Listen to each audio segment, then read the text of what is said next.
अगं माझं औषध कुठे ठेवलंस तू? हे काय हिप्स स्पेअर लेगला ठेवलंय. हा हा अदानी एमपीएल आणि Adani WMPL live Jio Hotstar आणि स्टार स्पोर्ट्स 2 हिंदीवर 4 ते 22 जून. सांगली मिरजसह परिसरामध्ये पावसाचा जोरदार कमबॅक तर 2 दिवसांच्या उघडीपीनंतर मुसळधार पाऊस उकाड्यानं हैराण सांगलीकरांना काहीसा दिलासा. वाशिमच्या कारंजा शहरासह उंबरडा बाजारात परिसरामध्ये पाऊस झालाय. खरीप हंगामासाठी शेतकऱ्यांना दिलासा. साताऱ्यात यंदा मान्सूनपूर्व पावसामुळे कोयना, धोम, कन्हेर, उमरोळी या धरणामध्ये समाधानकारक पाणीसाठा आणि धरणात सध्या 23% पाणीसाठा शिल्लक आहे. तर दुष्काळी तालुक्यामधल्या एरडवाडी, नेर, नाणंद आणि आंधळी या धरण 100% भरलेले आहेत. पुण्यातील खडकवासला धरणामध्ये मागील वर्षाच्या तुलनेमध्ये 1 TMC जास्त पाणीसाठा आहे आणि धरणामध्ये 18.75% पाणीसाठा शिल्लक आहे. गेल्या वर्षी याच दिवशी 15.16% पाणीसाठा शिल्लक होता. अहिल्यानगरच्या डोंगरगण परिसरामध्ये निसर्गाचं सौंदर्य फुललंय. निसर्गाचं फुललेलं सौंदर्य पाहण्यासाठी पर्यटकांची गर्दी.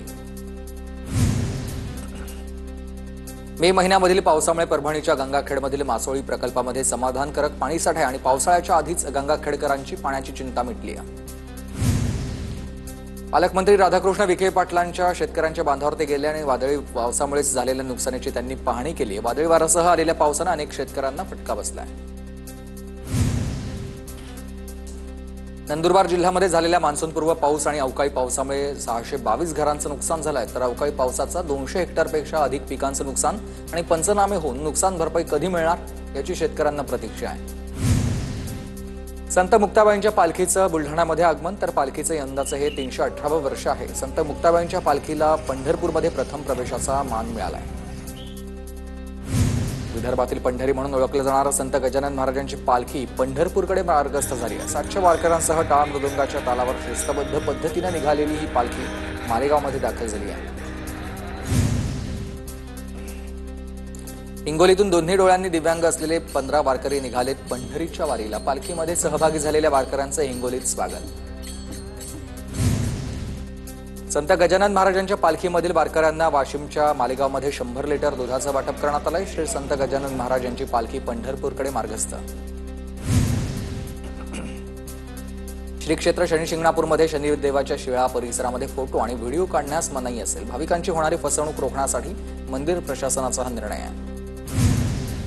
साताऱ्यात शिवराज्याभिषेक दिनी शिवतीर्थ पोवई नाका इथं छत्रपती शिवरायांच्या पुतळ्याला महाअभिषेक तर दिवसभर विविध कार्यक्रमांचं आयोजन.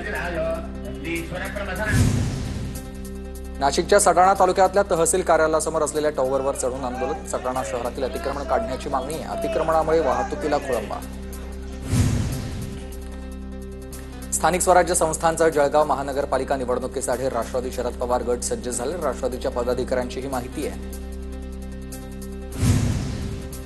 छत्रपती संभाजीनगर महानगरपालिकेत नोटा उधळणं मनसैनिकांना महागात पडलंय. नोटा उधळणाऱ्या मनसैनिकांवर गुन्हा दाखल झाला आहे. नाशिक रेल्वे स्थानकावर अपघात झाला. रेल्वे पकडताना हात सुटल्यानं प्रवासी जखमी झाला. नाशिक रोड स्थानकावरील हरिद्वार एक्सप्रेसमधून तो प्रवास करत होता. पुण्याच्या शिरूरमधील करडेत 2 दुचाकींची समोरासमोर धडक बसली. एका दुचाकी स्वाराचा मृत्यू झालाय आणि 2 जण जखमी आहेत.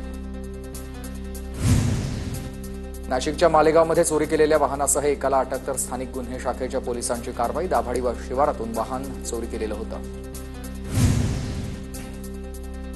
नागपूरमध्ये बाईक चोरी करणारी टोळी गजाआड झाली. जुगार खेळण्याचं व्यसन भागवण्यासाठी बाईक चोरी करायचं आणि 10 बाईक हस्तगत करण्यात आल्या असून एकाला अटक करण्यात आली आहे. कल्याण कोर्टाबाहेरून पोक्सो गुन्ह्यामधील आरोपी पोलिसांच्या तावडीतून फरार झालाय. गर्दीचा फायदा घेत त्यानं धूम ठोकली आणि मात्र 8 तासातच आरोपीला पोलिसांनी रायगडमधून अटक केली आहे.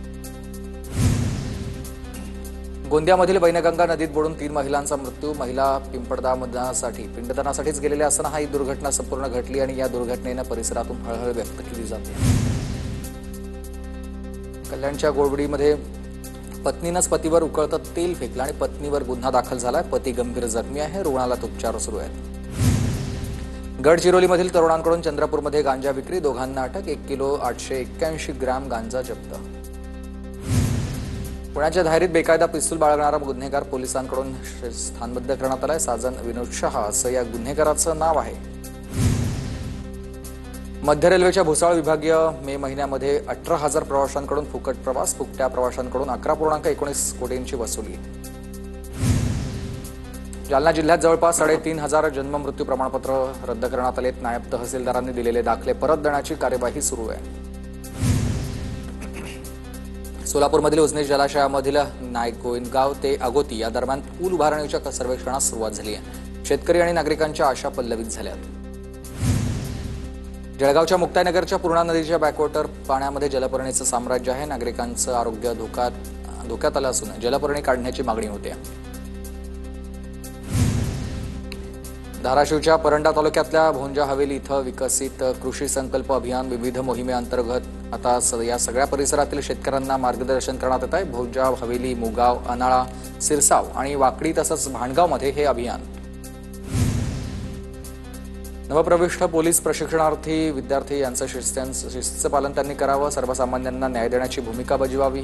विशेष पोलीस महानिरीक्षक दत्तात्रय कराळे यांचं मार्गदर्शन आहे. आणि पोलीस प्रशिक्षणार्थी सत्र 12चा दीक्षांत संचलन सोहळा संपन्न झाला आहे. मुंबई गोवा महामार्गावरील निवळी घाटामधून वाहतूक अखेर सुरू झाली. अपघातग्रस्त टँकर पूर्णपणे खाली केल्यानंतर वाहतूक पूर्ववत करण्यात आली. अकोल्याच्या वान धरणामधून पाणी पुरवठा करणाऱ्या अकोट जलवाहिनीमधून मोठ्या प्रमाणात पाण्याची गळती, तर वरखेड फाट्यानजीकच्या मुख्य जलवाहिनीमधून हजारो लिटर पाणी वाया जातात. यवतमाळच्या दिग्रसमध्ये ग्रीन झोनमधील 24 भूखंडांचे 3 कोटी विक्रीमध्ये, तर या भूखंडाच्या विक्रीला मान्यता कोणी दिली आहे असा प्रश्न उपस्थित. सांगलीमधल्या म्हैसाळ सिंचन योजनेच्या कामामध्ये 10.5 लाखांचा घोटाळा. बंदिस्त पाईपलाईनच्या कामात ठेकेदाराकडून शासनाची फसवणूक. उमदी पोलीस ठाण्यामध्ये शिवशक्ती कन्स्ट्रक्शन कंपनीचे मालक मोहन जंगम यांच्या विरोधात गुन्हा दाखल. साधुग्रामच्या जागा अधिग्रहणाचा विषय अद्याप प्रलंबित आहे. मुख्यमंत्र्यांच्या आश्वासनानंतर देखील हालचाल नसल्यानं साधू महंत अस्वस्थ आहेत. 1500 एकर जागा कायमस्वरूपी अधिग्रहित करण्याची साधू महंतांची मागणी.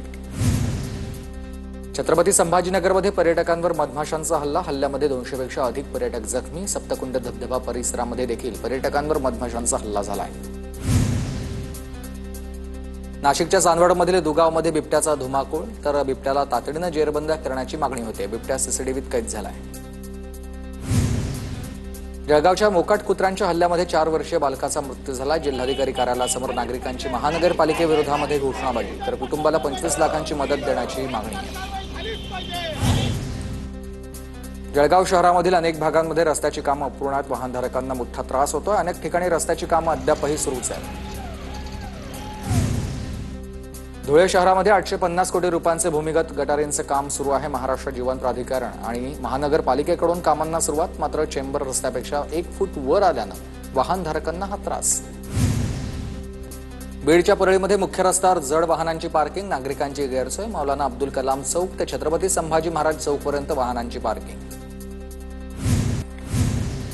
जळगाव जिल्ह्यामधील 18 गावांमध्ये पाणी टंचाई. 18 गावांना 22 टँकरद्वारे पाणी पुरवठा सुरू आहे. आणि 40गाव, भडगाव, पारोळा, भुसावळ, जामनेर, अमळनेर आणि पाचोऱ्यातल्या 18 गावांचा समावेश आहे. सोलापूरच्या माळशिरसमध्ये नाथपंथी डावरी गोसावी महाराजांचा समाजाचा निषेध मोर्चा, तर राज्य शासनाचा निषेध करत परशुराम गंगाधर रंगनाथ महाराज आर्थिक विकास महामंडळाचं नाव बदलण्याची मागणी केली आहे.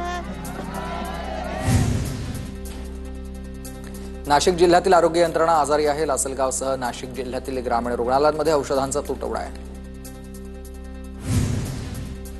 बुलढाणा जिल्हा परिषदेत मान्यवरांना बुकेऐवजी आता पुस्तकं, फळझाडांची रोपटे मिळणार आहेत. जिल्हा परिषदेचे सीईओ गुलाबराव खरात यांचा नाविन्यपूर्ण उपक्रम. छत्रपती संभाजीनगरमध्ये शाळेच्या पहिल्याच दिवशी विद्यार्थ्यांना मिळणार पाठ्यपुस्तकं. बालभारती शिक्षण विभागाची तयारी पूर्ण झाली आहे. 16 जूनपासून पुस्तक वाटपाची प्रक्रिया सुरू राहणार आहे. बीडच्या आश्रित सुभेदार नारायण गहिनीनाथ वनवे यांचं जंगी स्वागत झालंय. 20 वर्ष देश सेवा बजावून नारायण वनवे हे जन्मभूमी ते वेताळवाडीमध्ये दाखल झाले.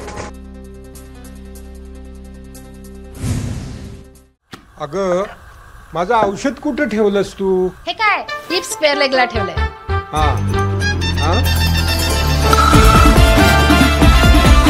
अदानी एमपीएल आणि Adani WMPL live Jio Hotstar आणि स्टार स्पोर्ट्स 2 हिंदीवर 4 ते 22 जून.